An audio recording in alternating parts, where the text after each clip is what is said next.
El reino de la divina voluntad ya está en medio de las criaturas. Escucha la espiritualidad dictada a Luisa Picarreta por el especialista, el doctor Salvador Tomasini. Aquí, por Mundo Católico, construyendo la civilización del amor.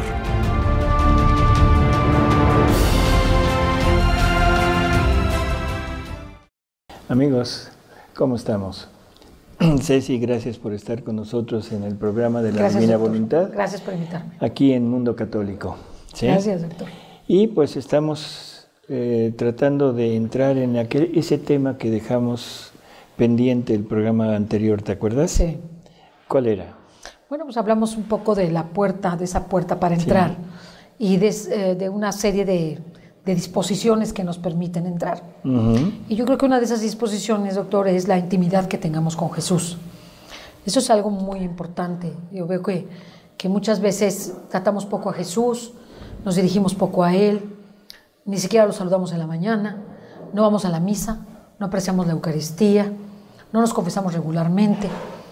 Incluso nos pasa que no vivimos una vida de gracia, sino que habitualmente, en lugar de ir creciendo, a veces vamos hasta decreciendo y llevamos una doble vida algunas veces, y esto pues lógicamente nos aleja de la posibilidad de entrar por la puerta, además de que Jesús se duele mucho de la falta de intimidad con Él, de la falta de cercanía y de amor y de conocimiento que tenemos de Jesús.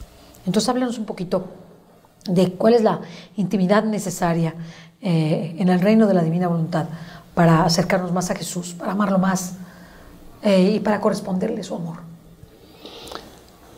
Bueno, es un tema muy, ¿cómo diríamos? Muy humano, ¿no?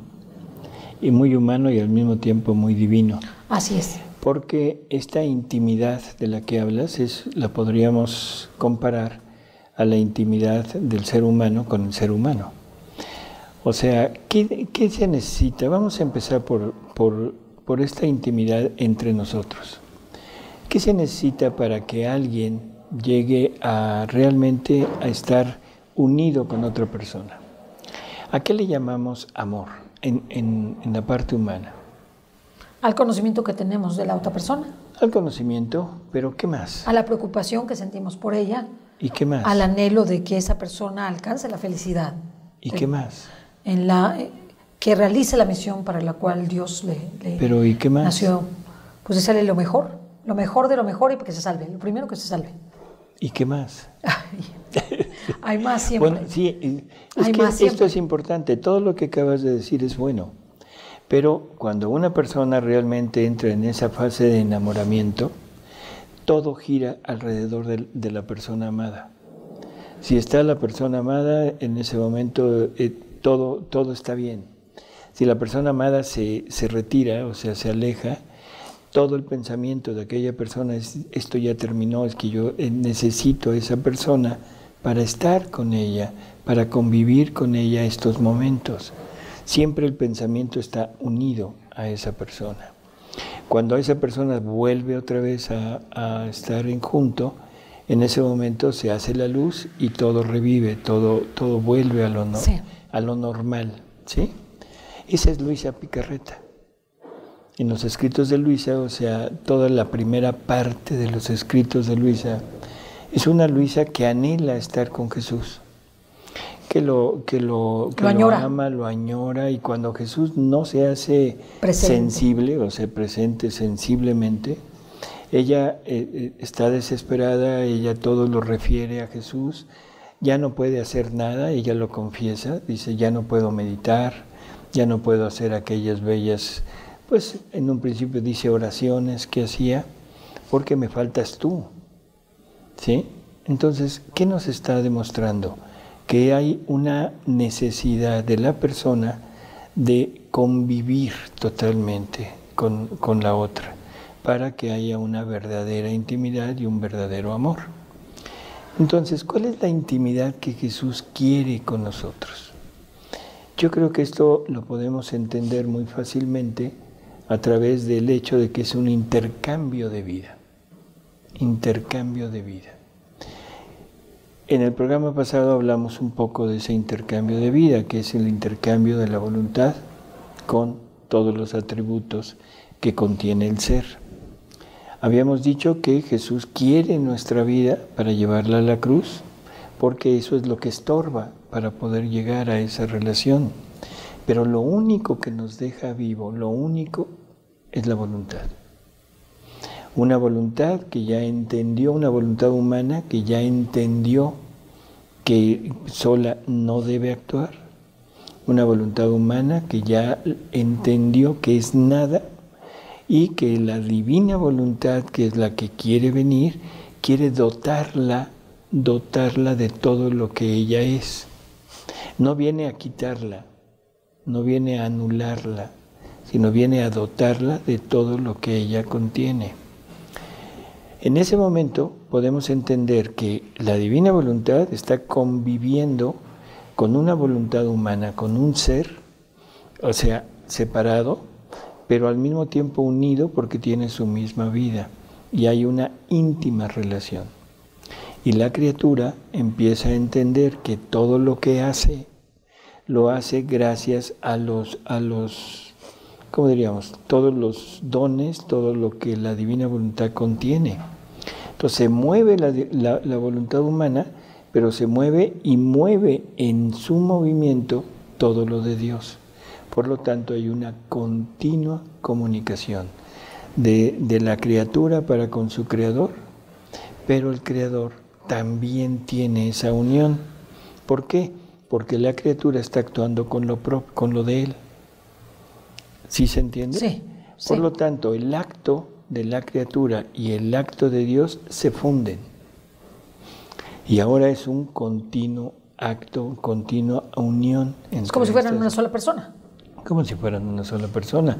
Incluso el catecismo de la Iglesia, a mí me gusta mucho mencionar esto, el catecismo, porque nos afianzamos en lo que la Iglesia, en la doctrina de la Iglesia, dice que Jesús quiere llegar a hacernos una sola cosa con Él.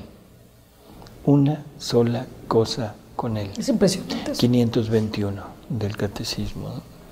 Entonces, en los escritos de Luisa, bueno, ya es más explícito y empiezan a decir que es una sola vida, una sola voluntad, no anulada. No, Él no se anula ni el hombre se anula, sino que se juntan, se funden, forman una sola voluntad, igual que la Trinidad, que es lo que Jesús dijo, que sean iguales que nosotros. Por lo tanto, ¿cuál es la convivencia con Jesús? Una convivencia en cada instante de nuestra vida. Un estar con Jesús, actuando con Jesús en los actos más insignificantes, en tu parpadeo, en tu paso, en tu comer, en tu, no sé, dormir, en tu convivir, en tu trabajar. Estar conscientes de que es todo lo de Jesús en uno y que se está ejercitando en lo que estamos haciendo. Y Jesús tendrá lo nuestro, que aunque es de Él, pero ya es ejercitado por mi voluntad, Él lo tendrá en Él y todo lo que Él haga lo hace en unión conmigo. Por lo tanto, ahora, lo que hace Dios lo hace la criatura y lo que hace la criatura lo hace Dios. Lo cual es un intercambio insospechado. Insospechado. Totalmente. O sea, nunca habíamos llegado a este punto. ¿Sí? Pero si entendemos que la voluntad que mueve tanto a Dios como a la criatura es la misma, en ese momento entenderemos que es exactamente lo que sucede. Doctor, los santos que han vivido el matrimonio espiritual, ¿no viven ya la divina voluntad? Sí y ¿No la vivieron en ese momento? Sí y no. Explíquenos, por favor. Bueno, ya lo puse en problema, el pobre. Es que en términos generales, toda la humanidad ha vivido en la divina voluntad. Claro. Toda la humanidad vive y vivirá eternamente en la divina voluntad. Nos guste o no. Nos guste o no. Porque la divina voluntad lo contiene todo. Claro. ¿Sí? Incluso hasta los condenados Viven la divina voluntad. Viven en la divina voluntad. Ay, o sea, están dentro de ese ámbito porque no hay nada fuera. Porque la divina voluntad y Dios son infinitos. Por lo tanto, no hay nada fuera. Ay, qué interesante. ¿De acuerdo? Entonces, todos hemos vivido en la divina voluntad. Ahora, cada uno ha tomado de esa divina voluntad hasta donde ha conocido. Entonces, yo me refiero mucho a las palabras de Jesús a sus apóstoles, que les dice que los buenos y los santos, los patriarcas, hubieran querido ver lo que ustedes ven, pero no lo vieron. Hubieran querido oír lo que ustedes oyen, pero no lo oyeron. ¿Por qué? Porque no les tocaba. La parte de ellos era vivir aquello en plenitud y lograron ¿cómo diríamos? Un crecimiento. Un crecimiento de acuerdo a lo que conocieron y cumplieron al 100% lo que Dios les pedía. Tienen una gloria inmensa, sí, porque cumplieron hasta donde Dios les pidió. Dios no les puede pedir más de lo que Él les había comunicado. Viene Jesús, nos deja ya esta iglesia y nos deja la gracia, nos deja esta vida divina. Y ahora, ¿hasta dónde hemos tomado? Hasta dónde hemos conocido. Cada uno de los santos que tenemos han vivido de acuerdo a lo que conocieron. Sí. Y a su entrega, dependiendo de qué tanto se entregaron. Y hasta ahí vivieron, tomaron de la divina voluntad. Ahora, Dios quiere abrir las puertas de par en par de esa voluntad y dice, ahora ya no quiero que vivas de lo que yo quiero, sino que vivas de mi voluntad. Y entonces Jesús le dice a Luisa, son palabras que a veces pueden escandalizar, pero así las dice Jesús. Y dice, ahora lo que quiere la criatura lo quiere Dios. Y lo que quiere Dios lo quiere la criatura. ¿Qué estamos diciendo? Ay, es algo súper profundo. Súper profundo, es una intimidad grandísima. Es como los desposorios, es decir, la figura del desposorio en donde Dios nos muestra en el Cantar de los Cantares que el esposo vela por la esposa y la esposa vela por el esposo, es precisamente esto. O sea, Dios velando por su criatura y la criatura velando por Dios. Sí, pero siempre desde voluntades distintas. Sí, distintas, pero que se funden en una sola. Ahora, en el momento que la voluntad divina se funde con la voluntad humana, en ese momento la criatura, en el preciso instante, voy a hablar como si fuera en tiempo, pero en el preciso instante que Dios está pensando una cosa, la criatura la está pensando también. O sea, porque es la misma voluntad. Ay, increíble. Es instantáneo. Ay, increíble. Lo que está queriendo Dios en ese momento lo está queriendo la criatura. Y la criatura, ojo con esto, porque esto puede ser como una clave para saber si realmente vivimos o no vivimos. En el momento que la criatura quiere algo, piensa algo, en ese momento Dios lo está queriendo y lo está pensando. Si fuera real, en ese momento estaría hecho. Claro, claro. Porque en Dios no hay intenciones. Sí, no hay para después. Sí, no hay que ahorita lo pienso, luego lo hago y hasta que lo concluyo. Es, punto. Es. Si lo que yo pienso, lo que yo anhelo, lo que yo deseo, no se cumple así, entonces quiere decir que no estamos fundidos con la voluntad divina. Claro. Mientras exista la posibilidad de un anhelo que tengo que trabajar para llevarlo a cabo, no está la divina voluntad. Está la voluntad humana con una buena intención, con ideas muy buenas, muy santas, encaminadas a Dios, pero que se tiene que trabajar y laborar conforme al patrón de voluntad humana, que tiene un inicio, o sea, hay una idea, un pensamiento, un deseo, un trabajo y un final, si es que se logra. ¿De acuerdo? Ajá. Entonces, todo esto me lleva a decir, no puedo pensar nada que en donde yo aparezca. Porque si yo aparezco en mi acción, en mi deseo, en mi pensamiento, definitivamente estoy entrometiendo mi voluntad ahí. Ahí no está la divina voluntad. Pueden ser ideas muy, muy santas, pero siempre desde la voluntad humana. Entonces, doctor, déjeme aterrizar un poquito el matrimonio espiritual, que sería los principiantes, la vía iluminativa y la vía unitiva, que tradicionalmente hemos conocido. Y lo digo tradicionalmente porque yo creo que vamos a más. Yo creo que la vía unitiva se inicia con el matrimonio espiritual, es decir, es el principio de que el alma se inicia. Entonces, ahorita mientras usted hablaba, me imaginaba que ese principio de vivir la divina voluntad está en el matrimonio espiritual, es el inicio. Cuando yo ya me uno en matrimonio espiritual con Dios, quiere decir que me estoy fusionando a mi esposo y que lo que quiera Él es lo que yo quiero, ¿no? Por eso. Entonces, ahí quedó. O sea, que lo que nosotros conocemos como la vía unitiva, sí conocemos el principio, pero no lo de después. No lo que sigue. Interesantísimo. Y eso es lo que dice Benedicto XVI. Benedicto XVI va haciendo toda una elaboración de esta unidad. Y él dice que el hombre al principio, bueno, primero, ¿cómo se llegaría a completar el proyecto de ser hombre? Esa es su pregunta inicial, cuando todavía es cardenal Ratzinger. Contesta que es Jesús, en fin, da una contestación, pero deja al hombre y a Dios separados. Después, ya en su calidad de papa, empieza a hacer escritos, sobre todo en el libro de Jesús, y no recuerdo el nombre de la encíclica, pero bueno, eso lo podemos dar después, en donde él va diciendo que en la medida que el hombre se va cumpliendo la voluntad de Dios, obedeciéndola, va creciendo poco a poco la unidad de pensamiento y de deseo. Porque empiezo a desear y a pensar y a hacer lo que Dios quiere. Pero ese punto de amistad va a ir creciendo y cada vez voy a ir teniendo más como mía la voluntad de Dios.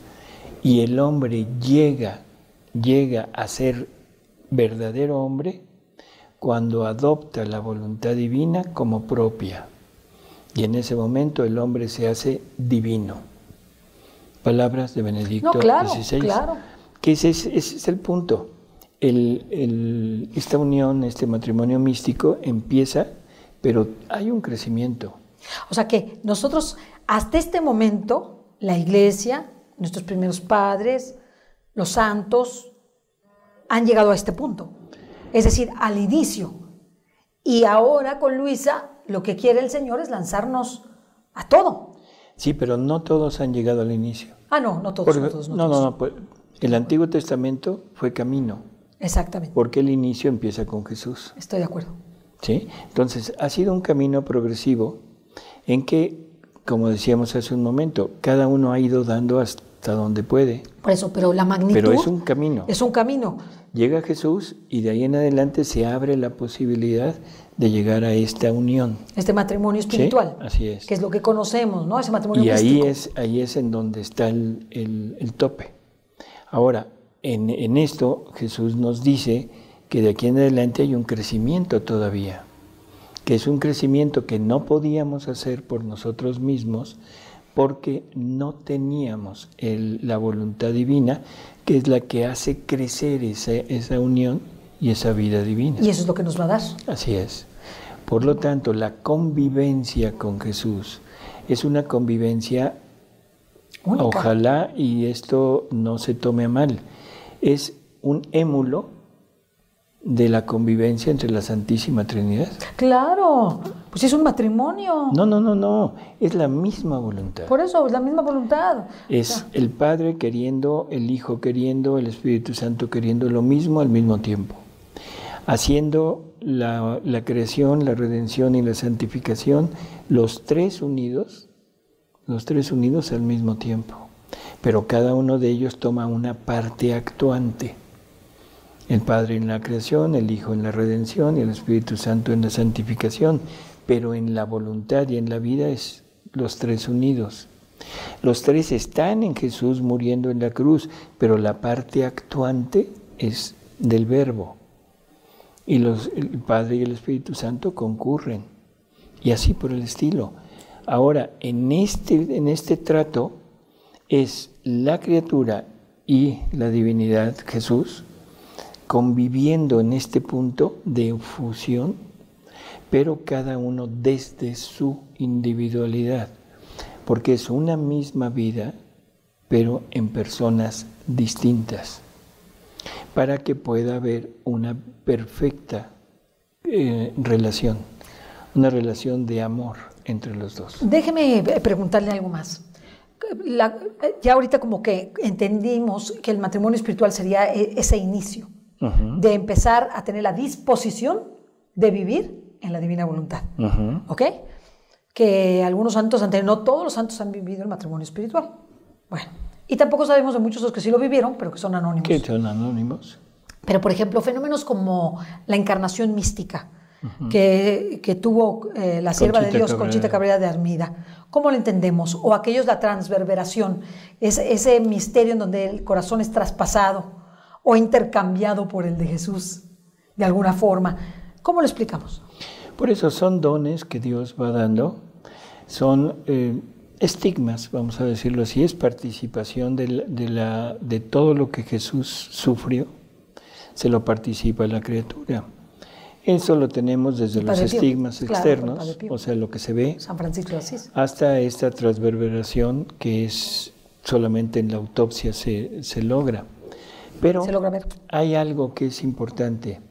A Luisa le dice, todo el principio es participación, porque Luisa es alma víctima, participación de los sufrimientos externos de Jesús. La lleva a la crucifixión, la lleva a la coronación de espinas, en fin, todo lo que él sufrió se lo va haciendo, se lo comunica a Luisa. Pero llega un momento en que le dice, tú serás la primera alma estigmatizada en mi voluntad. Ay, qué hermoso. O sea, la primera alma estigmatizada en mi voluntad. O sea, en el interior. Porque Jesús en su interior es donde sufre su verdadera pasión. La parte externa no es más que el reflejo de lo que está sucediendo en el interior. Y hay cosas muy curiosas que, por ejemplo, Jesús llega en alguna ocasión con una lanza y Luisa le dice, bueno, ¿y esa lanza para qué? ¿Cómo para qué? Dice, a ver, ¿Qué susto? No, dices que te quiero traspasar con ella. Y entonces Luisa dice, oye, no, va a doler. Y Jesús le dice, bueno, entonces me retiro. Entonces, ante esa amenaza, Luisa le dice, no, haz lo que quieras. Y dice Luisa, Jesús tomaba mi corazón y lo traspasaba varias veces. No, está fuertísimo. ¿Qué es eso? Una transverberación. Claro. O sea, claro, de alguna manera, pero es no mística, sino espiritual. Y es en la divina voluntad. Y es en la divina voluntad. Entonces tiene un plus. Así es. Hay otra cosa que es muy curiosa. Tú que has ido a Corato también. No he ido a Corato. ¿No has ido a Corato? No he ido a Corato. Bueno, entonces no te platico. Ay. No, dentro de los recuerdos de Luisa, hay algo que a mí en lo personal me llamó mucho la atención, que es un cilicio. Ay, pero doctor, eso es más viejo que la iglesia. El silicio es algo... Sí, pero perdón, en los escritos de Luisa, hasta donde yo sabía, no había. ¿No aparece ningún silicio? No hay un Es el silicio, dato. hermanos, es un instrumento de mortificación, que consiste en un cinturón que tiene piquitos. Entonces las personas que quieren vivir el sacrificio a mayor profundidad se lo ponen en su cintura o en su pierna, en su brazo. Nadie lo nota, incluso Santa Rosa de Lima se ponía una corona de espinas aquí en la cabeza y con eso vivían un sufrimiento o vivían su cuerpo mortificado. Y les quiero profundizar solamente en este aspecto. ¿Por qué hacen eso los santos? O todos deberíamos vivir una vida de mortificación, porque es acercar la pasión de Cristo a nosotros. Punto número 1. Punto número 2, un cuerpo mortificado tiene menos ataque del enemigo.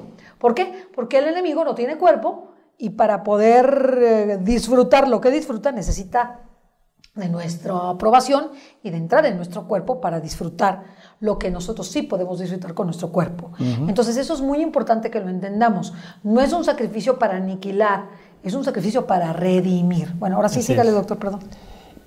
Bueno, entonces, en los escritos de Luisa, en el libro 2 hay una pequeñísima, una línea en donde Jesús está enojado por lo que hace el hombre, y Luisa está queriendo pues tranquilizarlo y calmarlo, y Jesús no quiere, Jesús quiere castigar.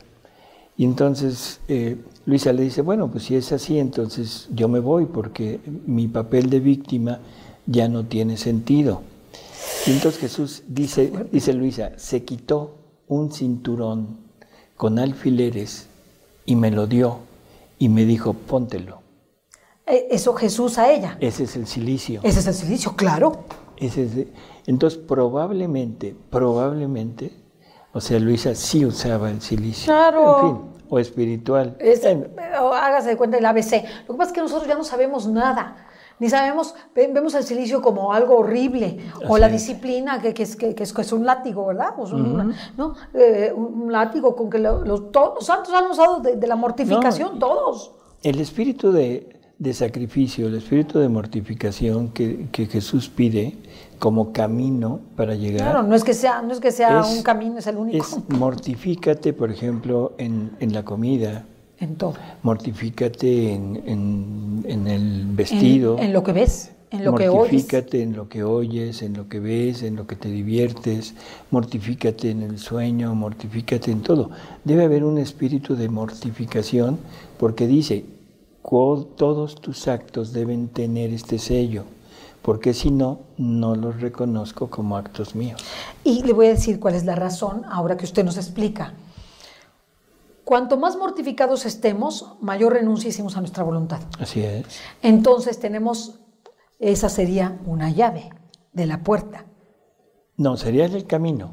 ¿Un camino? A ver, ok, un camino. Para disponerme. Para disponerme. Entonces, el despojo, o sea, como si yo como todo lo que quiero, veo todo lo que me gusta, descanso todo lo que me place, no tengo limitación, me doy gusto a mi cuerpazo. y no tengo un espíritu de mortificación, para empezar, no he renunciado a mi voluntad. Así es. Le estamos dando gusto a mi voluntad, a mis actos humanos. Por tanto, el sacrificio es el único camino, no es un camino, es el único camino para renunciar a mi voluntad. Exacto. Bueno, es uno de los caminos. Es el único, doctor. Pues se llama sacrificio. Si el mayor sacrificio es dejar, no ejercer tu voluntad, doctor. Bueno, te lo doy por bueno. Él ya me lo dio. Te lo doy por bueno. Pero sí, entonces esto es necesario entender, que esta intimidad entre Jesús y yo debe ser una intimidad en que vamos a compartir lo nuestro. Y Él lo único que tuvo en vida es el sufrimiento, la mortificación, o sea, toda esa parte debemos adoptarla en nosotros para darle muerte al acto, no a la voluntad humana, al acto de la voluntad humana, para que la voluntad divina pueda venir y pueda disponerme para que ella, junto conmigo, actuemos. Y de ahí en adelante empieza ese crecimiento y ese tipo de santidad, pero una santidad que Jesús llama divina. Entonces todos estos presupuestos nos permiten vivir una mayor intimidad con Jesús, claro, un conocimiento profundo. Pero a medida que vamos escalando en la divina voluntad, me he dado cuenta que Jesús a cada alma en su divina voluntad le dará un conocimiento, no quiero decir distinto porque sería equivocada la palabra, personalísimo y personalizado de su persona. No, bueno, de alguna manera sí, pero no es el conocimiento. O sea, porque el conocimiento va para todos. Ok. ¿Sí? Ahora, Él ha puesto en cada uno de nosotros atributos distintos. Ok. Para que desde el punto de vista ya personal podamos llevar a cabo la vida divina, pero desde esos atributos. Desde los que me dio a mí, con los de él. Exacto. Y entonces Luisa le dice, oye, qué bonito será cuando todos vivan en tu voluntad, todos serán santos, bellos, y todo. Y le dice Jesús, no, te equivocas, esa no es el modo de actuar divino. Ve la creación, sé qué pensaría si yo hubiera creado puro mar. ¿O todos los árboles iguales? O todos los árboles, o puro árbol, o puro cielo. No, la belleza está en la diversidad. Entonces van a ser vidas divinas todas, pero cada una diferente. Pero al fin y al cabo vidas divinas, que entre todas vamos a conjuntar como si fuera un rompecabezas de lo que es Dios. Cada uno pone una partecita y al final quedará Dios siendo todo en todos. Palabras de San Pablo. Extraordinario, doctor. Así es. No sé si con esto haya respondido tu pregunta. Mucho que explicar, y como que lo que me gusta es que la divina voluntad me da un plus a todas las realidades que tenemos y que conocemos actualmente en nuestra fe. Y no se opone. Las planifica, las planifica, que es lo que dice el Código de Derecho Canónico y el Magisterio de la Iglesia respecto de las revelaciones. ¿De la revelación? No cambiarán ni irán en contra de nada de lo que ahora conocemos en nuestra fe católica, sino simplemente planificará la comprensión de esas realidades. Así es. Y creo que en este programa y en el anterior, un gustazo, doctor, estuvo increíble. Bueno, pues un saludo a todos los de Argentina. Un saludo a todos los hermanos de Argentina que nos ven, a los Estados Unidos también, Tijuana, aquí en la República Mexicana, gente que nos escribe en España, en Chile. Un saludo muy afectuoso a todos los hermanos que nos escuchan, ¿no? Y nos ven. Y más que un saludo, un sincero deseo de que nazca un poquito de interés en adentrarse en este conocimiento. Es muy importante. Sí, porque en realidad vale la pena, ya si se adentran y no les agrada algo, bueno, ya es otra cosa. Pero cuando menos darse la oportunidad de conocer. Se me hace increíble, doctor, muchas gracias. Estuvo padrísimo. Estuvo increíble. Hasta luego. Hasta luego. Hasta pronto.